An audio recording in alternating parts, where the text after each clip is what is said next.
the performing artist, his name is Role Model.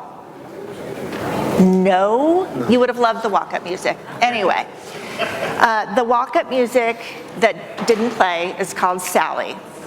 And Sally is about a young man who falls in love, he's smitten, and he hopes that the relationship sticks. And that's what this panel is all about. Falling in love with the companies that you're purchasing or the companies that you're joining and merging with. And we're going to say each other. And with each other. And the refrain is until the wine runs out. So hopefully the wine doesn't run out. But anyway, that kind of ruined my opening. Okay, so we've got a great panel this morning. We've got Jeremy Andrews, Bluebird Fiber. I messed it up already. Your colleagues are laughing. Yes. Jeremy. Patrick Ugento, which, by the way, is spelled incorrectly, but it's Ugento from Lumen, and Rick Medeiros from Verizon. They're all going to share with you some of the lessons that they've learned as they've fallen in love with Sally and hoping that the wine doesn't run out. We're going to explore the recent transactions and broader industry trends, and I think this is a really fascinating topic because there's so much money flooding into the market, maybe not enough. I don't know, you want more, you want less. Whether it's government funding, whether it's private capital, and that's really changing the dynamic about the structure of the industry, driving transactions probably to a degree that we haven't seen in many, many years. And so this is just a small reflection of some of the changes that are happening here in our industry. And so I'm excited to hear the perspectives, your experiences as the transactions in your companies have moved forward. So if you could all each introduce yourself, just talk briefly about your company, your transaction, and the stage of the transaction, because I think part of that is going to impact what we can talk about here today, and what we can't talk about, because none of them are complete, right? Is Bluebird closed? Okay. So, Jeremy, would you like to start, please? Sure. So Bluebird Fiber is in the middle of an acquisition of Everstream, and we expect it to close.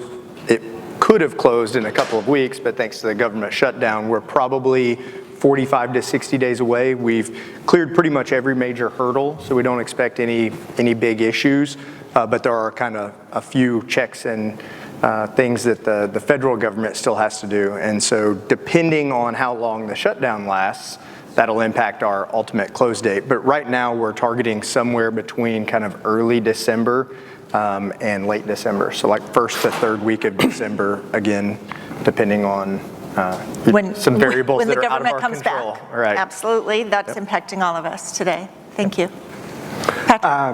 Lumen Technologies. We are in the middle of a divestiture of most of our fiber to the home business to AT&T, and targeting first half of 26. It's on schedule.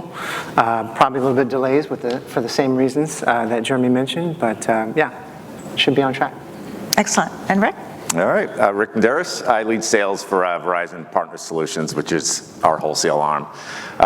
So we're in the middle of a transaction as well, right, with Frontier right now. The integration teams are doing great work moving forward. We're targeting the first quarter of 2026 for our close is what we're looking at there. Fantastic. So a lot of activity. Are you all intimately involved in the transactions? Are you kind of advisors to the business, to the lawyers? I know the lawyers are most intimately involved.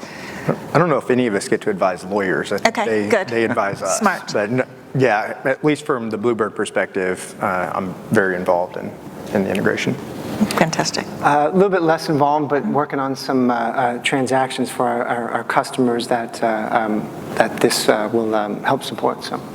Yeah, if you saw my calendar, you would know how involved I am on it, in the sense that, we just want to make sure that we're ready for our customers day one, right? We have everything lined up, and we're ready to operate as quickly as possible. So yes, definitely involved. Well, thank you for taking the time out of your really busy schedules to be here. I think this will be really informative for our audience. So this is for Rick and Jeremy. Do you anticipate, just as a general matter, that the pace of consolidation and really kind of transformation in the industry will continue. I mentioned the money that's flowing into the industry. How is that going to impact, I'm asking you to gaze into your crystal ball, but how is it going to impact the entire industry? Sure, I'll take that.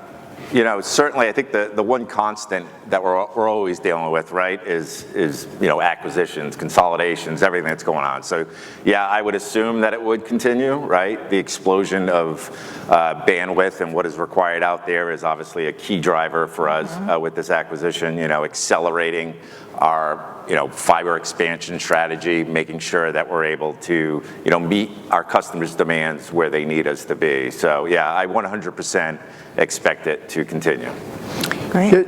I think these things are cyclical, right? And so you'll always see some base level of mergers and acquisitions that are happening.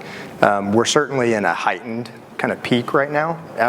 That probably tapers off a bit and slows down. Is it slowing down now? Is it 6 months from now, a year from now? Not quite sure, but expect it to taper off a little bit. There's fewer and fewer players out in the market, right? And the price tag, as the number of players go down, the price tag for those players goes up. So the price of entry becomes a little bit of a problem. Even if money's flowing in, you want to make smart investments.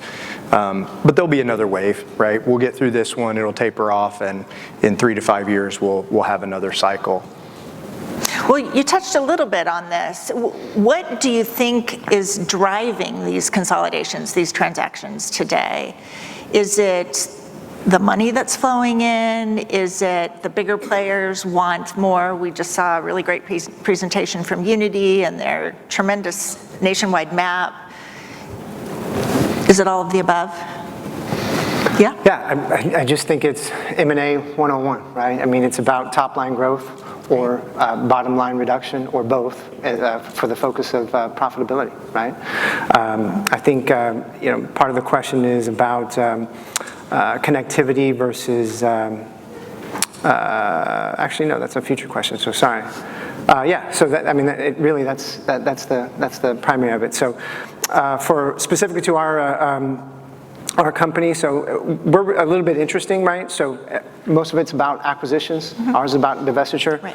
If we think about Lumen Technologies, we are primarily a business connectivity company, right, with a smaller consumer business, right? Most of our peers are either 100% business or they're majority consumer, right? And so if we think about, if I'm 100% business, all my investment, all my focus is on growing that business. If I'm a majority consumer type of a business, then that business connectivity piece kind of gets the benefit of subsidy or funding from that consumer business, right? And when we have a minority consumer business, the investment priorities for that kind of compete with that business, right? So for us, it was a natural fit to divest, right, and then really go all in and focus, right? So that was really our focus is get that cash. A lot of investment in the consumer business needs to be focused on long-term investment. Fiber to the home, if you do the math, that's those are 10-year paybacks, right? When you factor in cost to pass, cost to serve, the kind of ARPU that you get, then your operations, that's a 10-year business, right? That's why it's real estate investment, right? So in the business side, we're looking for more short-term ROIs, right? So for us, divesting that business, getting that cash, reducing our debt, reducing our leverage, freeing up about $1 billion a year in expected investment in that consumer business, refocusing on business, and going all in on business is really where that transaction's coming from. So. Yeah, I agree with Patrick that there's always going to be a financial component to the merger and acquisition or divestiture space. The bottom line matters, and Bluebird's no different. We're owned by a private equity firm. They obviously want to see a return on that investment. But in addition, I do think there's some industry drivers that are specific to this cycle. If you're been around the industry a while, you've seen these cycles before, right? With the boom of the internet, the cell phones, smartphones, right, devices, and things that changed the way that we used fiber, internet, connectivity. And I think we're in the middle of another one of those changes with fiber to the home, as Patrick referenced, but also AI, the hyperscalers. Things seem to be pushing back to, we talked for a long time about pushing to the edge. And it feels like with the data center explosion, some things are kind of coming back to the data center space. Right. Expect that, as that consolidation happens and you go back to kind of the central clouds or central whatever, devices will change. The way that we use AI on our phones will change, and that likely pushes those services back to the edge. And so that'll likely be another growth stage for the telecom industry. When that happens, that's probably when we'll see another round of mergers and acquisitions. And so I think it's a combination of the financial aspect. Do you have a healthy bottom line? Do you need to clean some things up? Or you're growing, expanding, as well as adapting to what the industry is doing and making sure you're putting yourself in the best possible position to take advantage of it. Yeah, there's a lot of forces out there right now. Fortunately, for Verizon, we operate a business that hits a lot of different levels, right? Whether we're talking about our consumer space, the business space, the core network that we're building out for the wireless network as well. When we look at this transaction, certainly the number one priority is to get that fiber to the home, right? We're going to be about 29 million plus with the combined company of fiber passings, which is pretty significant. And if you look at that convergence strategy, specifically on the consumer side, right? When you own the fiber and the mobility, right, it puts you in a much better place. It actually helps churn as well. We see churn percentages within your mobility base, 40% less churn if you own the fiber into that home as well. So that is certainly a big motivator for us here, the ability to look at that fiber-rich network and be able to get to those homes, get to those end users, and be able to not only sell wireline services, right, the fiber services, but then also the mobility as well. Yeah, so it sounds like everybody has slightly different motivations, except it's all driven by financial incentive, right? And there's a lot of work that we do in Washington, D.C., this is a surprise question, it's not up there, on the policy and regulatory front. Does that impact your decision-making when you're thinking about entering into the transactions, or is that just kind of background noise? Are we important and relevant? Oh, I would say definitely, right? It's not something I'm knee deep in those decision makings and figuring that stuff out, but it's definitely a component of the decisions you make, right? If I look at kind of our strategy around fiber acceleration, it's a three-pronged approach, right? It's the build, which we do a lot of course. It's the acquisition that we're talking about here, and then there's the partnering, right? That's a big piece of it as well right now. We just announced the new partnership with Tillman and what we're doing there. So it's not just one piece of the element. It's a multi approach to how you're going to meet your strategy demands. I think it's probably not super impactful for the transaction we're in the middle of, right. But I've been part of other transactions that it was certainly impactful and a consideration that you had to think about before you even entered the transaction. And then you look at things like breakup fees and other terms that you want to put in just in case things don't go well. But I think we're in a pretty favorable regulatory environment right now, and so it's that concern seems to have kind of faded to the background a little bit. Yes. Yeah, I was going to agree. I think the regulatory piece, you don't want to spend all this time and effort and energy going through this if you don't think it's going to get approved, right? And there are certain climates where transactions go through and sometimes that they don't, right? So I think that drives some of the cyclical nature that you talked about earlier, right? So it's financial is always going to be the primary driver, but regulatory is in the background for sure. Yeah, we're seeing so much momentum with the current administration, whether it's the FTC or DOJ, probably a little bit different in the States when you've got different political environments, if you've got approvals that are necessary from the PUCs, but it's the time. Yep. Yeah, absolutely. Well, thank you. I appreciate that perspective. So, thinking about the future and whether it's acquisition or divestiture of certain assets, what piece of the puzzle that Chip was talking about with Unity earlier about this momentum towards greater use of AI, greater bandwidth needs, the data centers. How is that impacting how you're thinking about whether it's the transaction you're involved in or delivering for your customers? How is that impacting you today? Or is it not? Which is legitimate. Yeah, Your different focus. Yeah, I think it's certainly impactful. Anytime you're going to make a sizable investment, you're going to look at headwinds and tailwinds, right? To say, where are we at? Are we in a season where we think there's going to be a significant amount of growth that we can capitalize on by, acquiring additional assets? Or do we think there's maybe some headwinds and challenges that maybe now's not the right time to make those investments? And I certainly believe we have been and continue to be at the moment in a season where we've got some tailwinds behind us. Absolutely.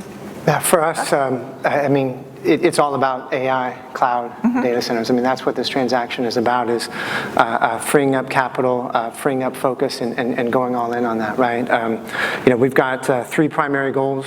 We want to build the backbone for AI economy. So we're in the middle of the largest inner-city fiber build ever, 35 million fiber miles, starting at 12. So we're quadrupling. 35 million. 35 million fiber miles. I wish we had and I want to be clear, that's just inner city. That's not even including metro, right? That's quadrupling our inner city fiber miles, right? And you know who's taking that? All the hyperscalers, right. all the neo, and then now it's the neoscalers, right? And then from there, focusing on the metro networks, right? Traditionally, 10 gig, 100 gig has been that primarily, kind of limit in the local. Well, we just recently announced 400 gig for Ethernet and IP throughout 16 metros, 70 data centers, and we plan to double and triple those data centers and metros over the next few years. And then the other thing is making ourselves easier to do business with, right? So, we started as an old school telecom company like Verizon and others, and sometimes it can be painful to buy something from us, right? So being like a hyperscaler, right? Being able to put our entire stack in a portal, in a cloud, ordering whatever you want, whenever you want. Multiple services on the same port.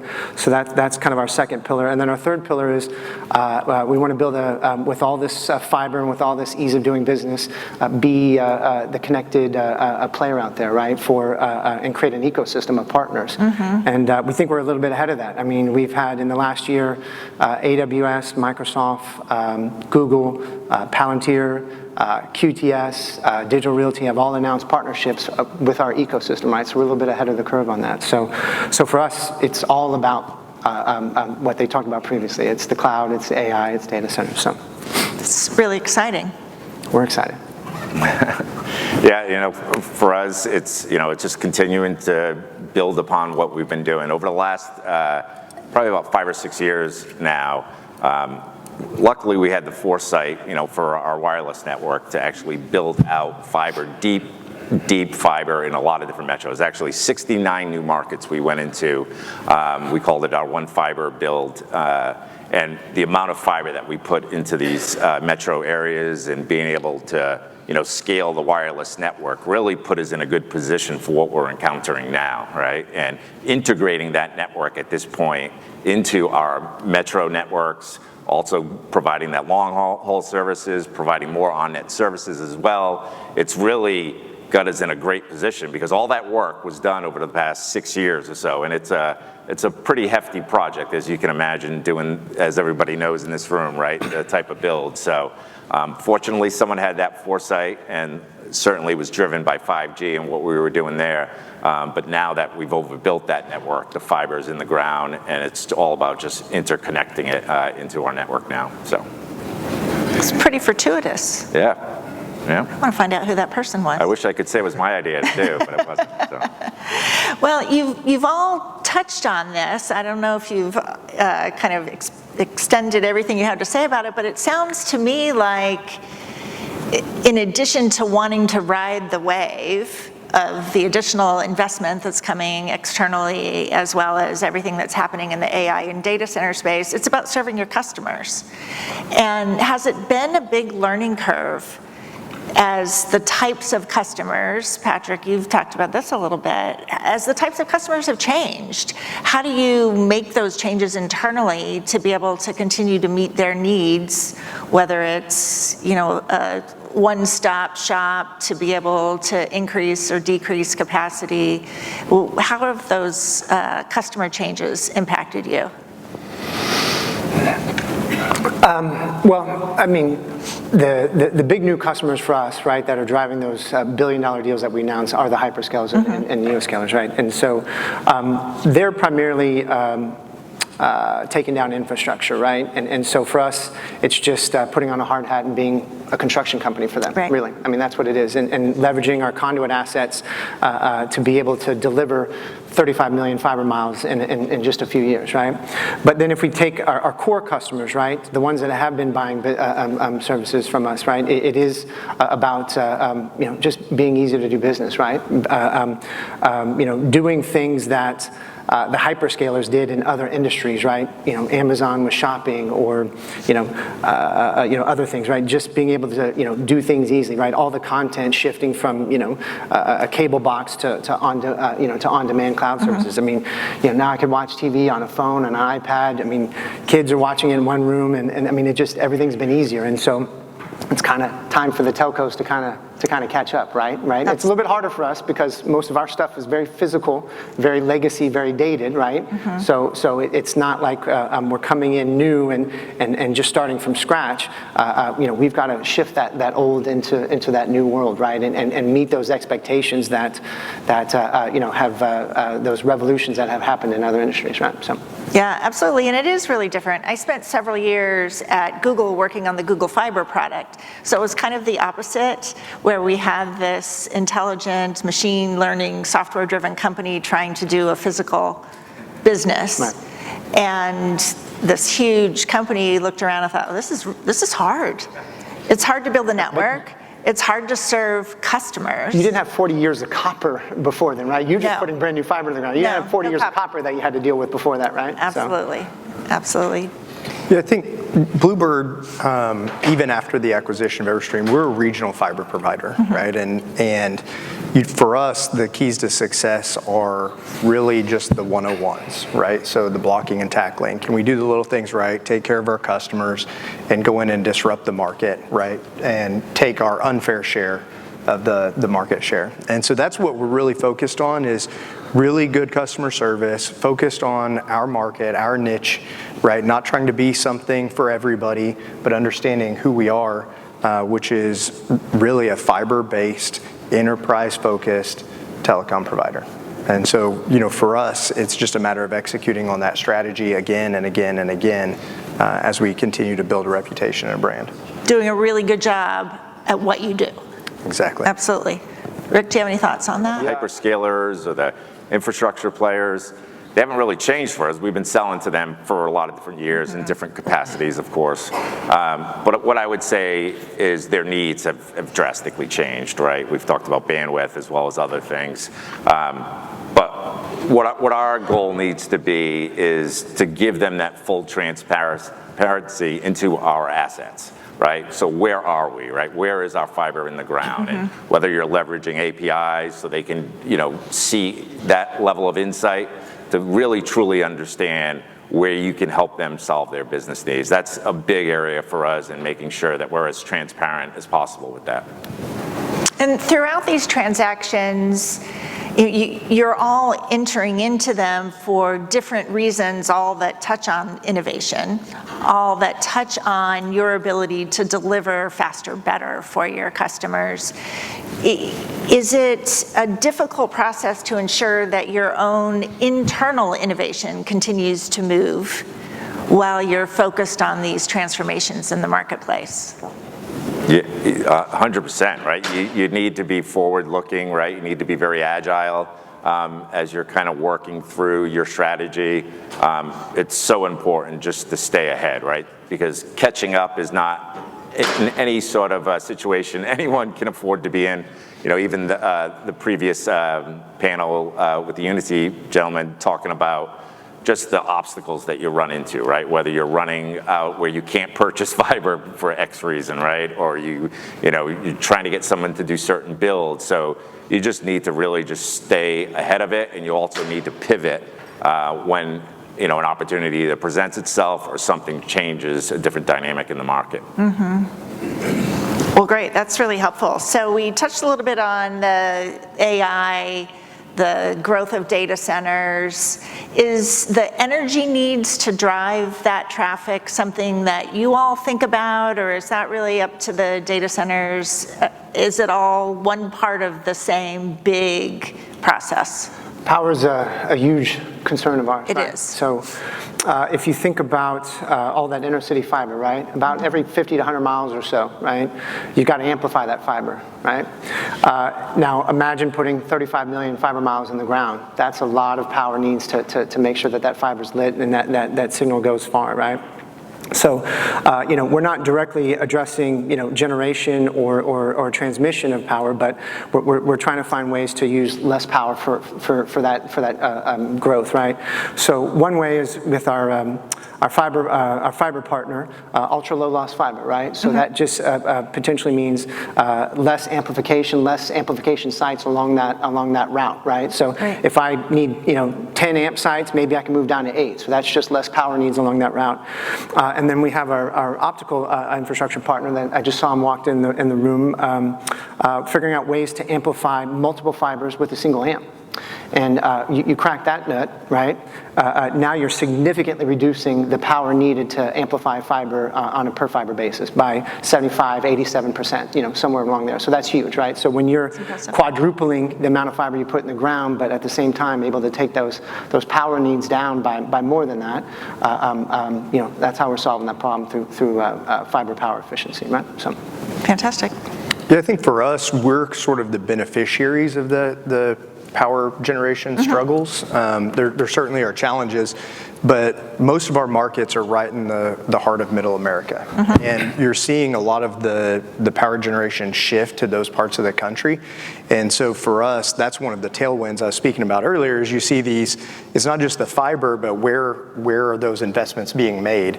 And for us, it's right in our backyards, it's in our communities. And so we want to continue to invest in those communities. If we were looking at and we do look at, if we're looking at making a substantial fiber investment, but we know there may be a capacity challenge or a power generation challenge, then you maybe approach that investment a little bit differently.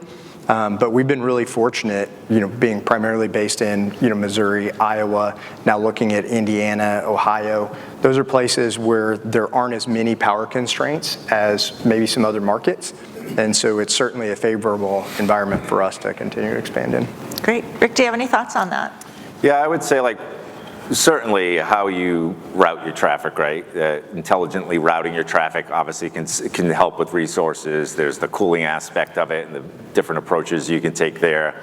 One of the things we're currently going through now, we just recently launched what we call AI Connect, which is a portfolio, a strategy within Verizon, which includes assets that we own, whether it's fiber, high bandwidth lit services.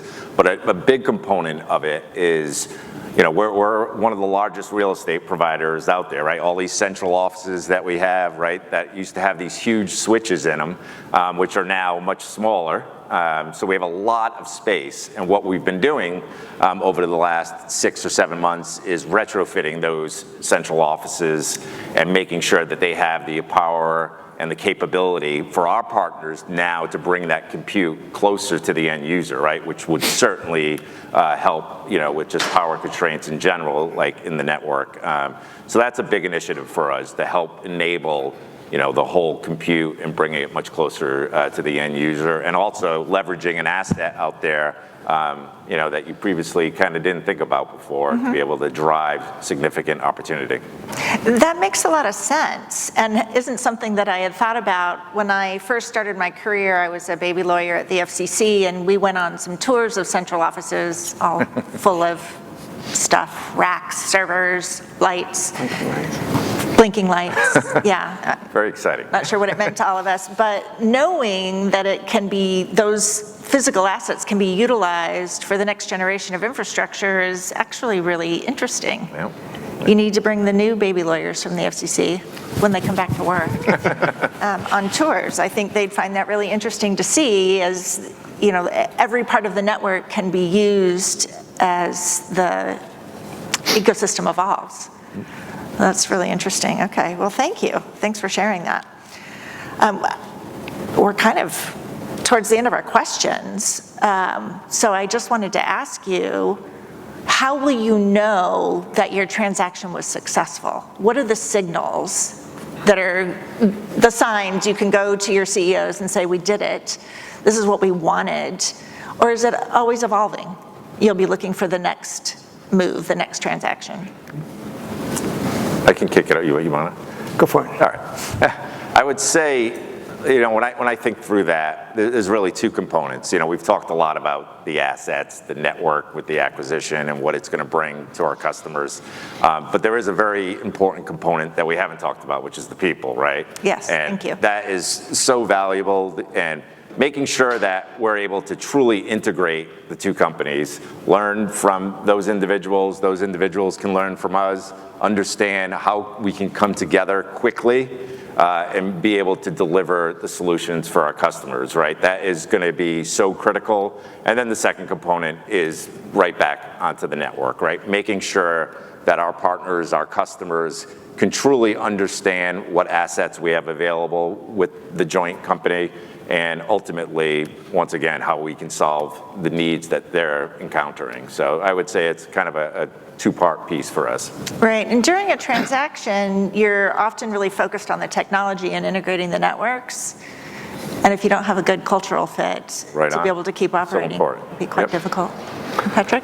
Yeah, for us, I mean, we've got, you know, 3 very specific goals that our SLTs hammering home to the market that's ultimately going to deliver an ultimate goal, right? And so there's 3 things.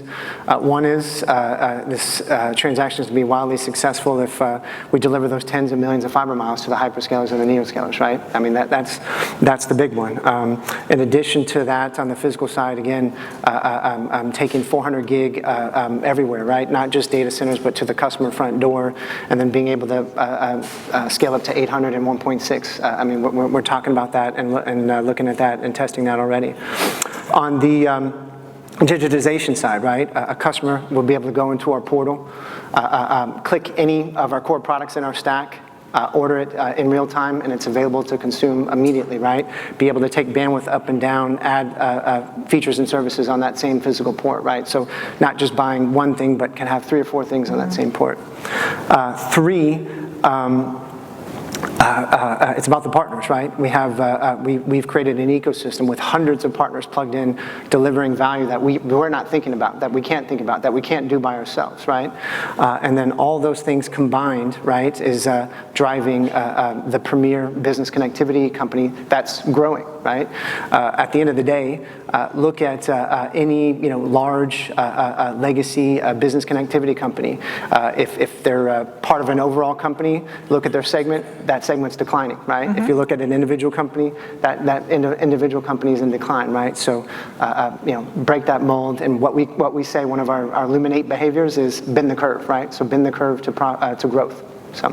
And that's facilitating growth for the companies or partners, as you describe them, that you see in decline, or what does that look like? For us. For you? Yeah, for us. Like I said, business connectivity providers. Again, if you look at anybody's SEC filings, either those segments are in decline, mm-hmm. As part of their overall business, or standalone business is just declining by itself, right? So bending the curve and turning being a large business connectivity provider that's actually growing, right? So. It's a really interesting point, because now, how long have we been in the AI growth and data center growth conversation, and now everybody's talking about a bubble? We haven't reached the end, but thinking about all the businesses that are interconnected to facilitate that growth, if everybody can bend the curve, maybe there's no bubble. Right. Exactly.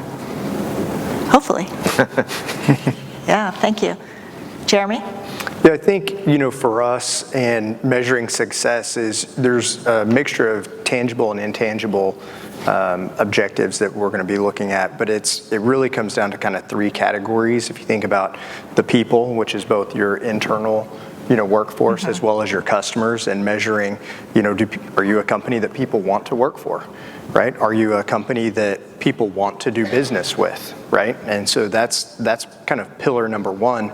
But two is you're looking at your assets as well as your systems and your processes, right? So is your asset connected? Can one legacy network talk to the other legacy network, right? Do you have similar network topology across the 2 or 3 or 4 or 5 platforms that have been brought together? And then, I think there are some really key milestones that are easy to value or to measure your success against is, when your sales team goes to enter an order, do they enter it into one system? Is it in 3 systems, right? What are you operating out of? How can you track your assets, right? Where's your fiber inventory, right? Those types of things that are very easy to put on a spreadsheet, and track and say we've either done it or we haven't done it. And so it'll be a mixture of those items for us over the next 3 to 5 years of making sure we're doing the little things right, we're listening to our customers, we're listening to our internal teams, and driving that success. Well, it's funny you use the term spreadsheet. Spreadsheets make me crazy.